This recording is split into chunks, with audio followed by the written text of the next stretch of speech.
राजा रघुवंशी हत्याकांड के मामले में शिलांग पुलिस साक्ष्य मिटाने के आरोप में 3 आरोपियों को गिरफ्तार कर अपने साथ ले गई है। तो वहीं दूसरी ओर राजा रघुवंशी के भाई विपिन रघुवंशी का कहना है कि निश्चित तौर पर शिलांग पुलिस काफी अच्छी कार्रवाई कर रही है।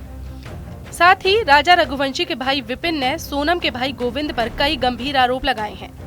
विपिन ने कहा कि गोविंद बार बार कह रहा है कि मैं राजा के परिवार के साथ खड़ा हूं, तो वो ये मांग क्यों नहीं कर रहा कि सोनम को फांसी होनी चाहिए। देखिए, मुझे मालूम पड़ा है मीडिया के माध्यम से, उसमें पिस्तौल बरामद हुई है और एक बैग में शायद अपने लैपटॉप या मोबाइल का है, ये मुझे पता नहीं, दोनों में से एक चीज ये बरामद हुई है नाले में से।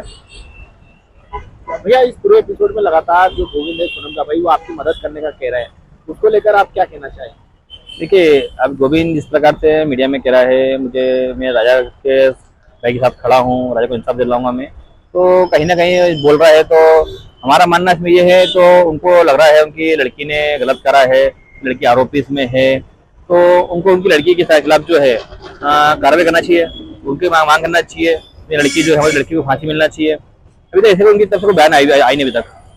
कहीं ना कहीं कुछ लग रहा है कि कहीं ना कहीं कुछ मदद कर सकते हैं या इस तरह से कुछ? ठीक है, मदद कर सकते हैं, नहीं कर सकते, इसका तुमको पता नहीं है कि अपन अंतर में तो है नहीं, तो बता सकते चीजें। अब किसके हमने क्या खोड़नी है उसको बताओ तो। लेकिन उनका कहना है ना, हमने हमारी लड़की को छोड़ दिया है, हम कोई मदद नहीं करेंगे। देखिए, लड़की छोड़ दी है, लड़की ने खून भी कर दिया है, ये सब कुछ भरत को पता भी चल गया, दुनिया मालूम पड़ गया चुका है, तो फिर उनको तो एक तरफ से इनकी लड़की का पिंडदान कर देना चाहिए, जो कि अभी तक करा नहीं है। कल आपके भाई ने भी कहा कि उनको यदि ऐसे ही लग रहा है कि ऐसे राजा की मदद ही करना चाहते हैं, तो उनके चेहरे पर माला चढ़ा देना चाहिए। देखिए, मेरा तो मानना ये है, तो जिस प्रकार से उनकी लड़की ने जो गलती करी है, एक उनके लड़के को मार दिया है जो उससे शादी कर रही थी, मतलब मेरे भाई को मारने के लिए उसने कहीं भी कोई कसर छोड़ी नहीं है। तो मेरा तो मानना ये होना चाहिए उनके घर में उनको सोनम की कोई भी चीज घर में होने भी नहीं चाहिए उनके पास में, क्योंकि जो माँ बोल रहा है सोनम हमारी मर चुकी है, तो मरे हुए की कोई चीज घर में होना नहीं चाहिए। तो फिर इसीलिए पिंडदान करना चाहिए कि हमारा भाई मरा है तो हमने उसका पिंडदान करा है, उनको भी कर देना चाहिए।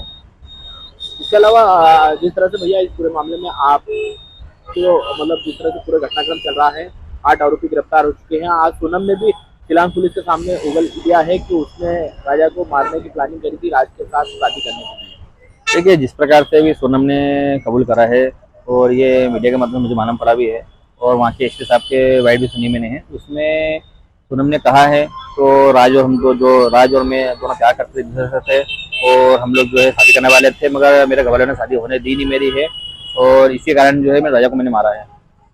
कई कंपनियां खोलने की बात सामने आ रही है कि उसने राज के मम्मी के नाम पर कई कंपनियां खोल रही है। नहीं, राज के मम्मी के नाम पे कंपनी खुली हुई है, इसकी जानकारी मुझे है।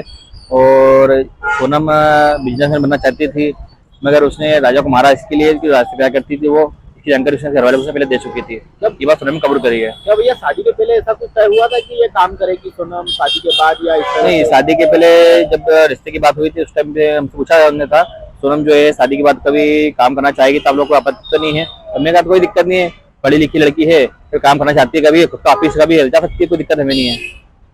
तो परिवार वालों को मालूम है जिस तरह से आप तमाम तरह के खुलासे हो रहे हैं, तो क्या इसके परिवार को शंका है आपको? देखिए, मालूम हो सकता है जिस प्रकार से देखिए एक चीज नई खुल के बाहर आ रही है, और सोनम ने कॉल भी कर लिया है, तो मैं रास्ते प्यार करती थी, इसी जानकारी मैंने अपने घर पे दी थी मैंने।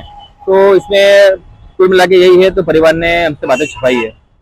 आप कुछ एक्शन लोगे परिवार के खिलाफ, या समाज से बात करोगे कि परिवार को बाहर करा जाए? या परिवार से हम लोग अब क्या कर सकते था, ये और बेटा ला सकते नहीं हम लोग, यही है। तो हम मेघालय पुलिस जो है उनसे यही रिक्वेस्ट करेंगे इसमें, तो इसमें जो भी छानबीन है इसमें कड़ी से कड़ी कार्रवाई की जाए इसके अंदर। बस ये शिलांग पुलिस अपने जो 3 आरोपियों को लेकर यहाँ से इन्वेस्टिगेशन करने के बाद यहाँ से एसआईटी रवाना हो गई है और अब वो शिलांग वापस जाएंगे। सर, तकरीबन 6 दिनों तक जांच पड़ताल करी, कुछ बताया क्या? इनके द्वारा 2 आरोपियों को यहाँ अरेस्ट किया गया था, इनका ट्रांजिट रिमांड लिया गया। 1 आरोपी को ग्वालियर से अरेस्ट करके ग्वालियर से ट्रांजिट रिमांड लिया जाकर उनको फिर आज यहाँ लाकर ग्वालियर से यहाँ पर लाया जाकर उनको इन्वेस्टिगेशन का पार्ट कंप्लीट करने के बाद शिलांग पुलिस अपने रवाना हो गई है। सर, कुछ पिस्टल भी बरामद हुई, नगद भी? इस तरह की कोई बात उनकी तरह शेयर नहीं की गई है, लेकिन उनकी तरह एविडेंसेज कलेक्ट किए गए हैं। सर, कई आरोपियों के घर पर भी चीज उनके द्वारा इन्वेस्टिगेशन में कुछ सर्चिंग की गई थी, इसमें एविडेंस कलेक्ट किए गए थे, इसमें क्राइम ब्रांच की टीम को असिस्ट करने के लिए लगाया गया। तो सर, वापस आने की उम्मीद है पूरे मामले में? देखिए, इन्वेस्टिगेशन पार्ट उनका है, डेफिनेटली इन्वेस्टिगेशन अभी अब काफ़ी इन्वेस्टिगेशन का पार्ट है ये, अगर उनको जरूरत होगी इन्वेस्टिगेशन कोई भी एविडेंस कलेक्ट करने की तो निश्चित रूप से वापस आ सकते अभी टीम निकल चुकी है सारी हैं। ये अभी टीम यहाँ से लेकर आरोपियों को लेकर निकल चुकी है, अब पहुंचने में लगभग कल तक पहुंचेगी। कहाँ से कहाँ तक जाएगी? ये यहाँ से शिलोंग तक जाएंगे। बता दें, ट्रांसपोर्ट कारोबारी राजा रघुवंशी की हत्या के मामले में शिलोंग पुलिस इंदौर में लगातार जांच पड़ताल कर रही है। वहीं शिलोंग पुलिस ने करीब 7 दिनों की जांच पड़ताल के बाद 3 और आरोपियों को लेकर शिलोंग के लिए रवाना हो गई है। इस दौरान शिलोंग पुलिस ने सोनम रघुवंशी के द्वारा जो बैग इंदौर में लाया गया था और उसमें रुपए और पिस्टल समेत अन्य सामान था, उसे बरामद कर लिया है। फिलहाल शिलोंग पुलिस की जाँच पूरी तरह से गुप्त रखी गई है और इंदौर पुलिस को भी इस बारे में ज्यादा जानकारी नहीं दी।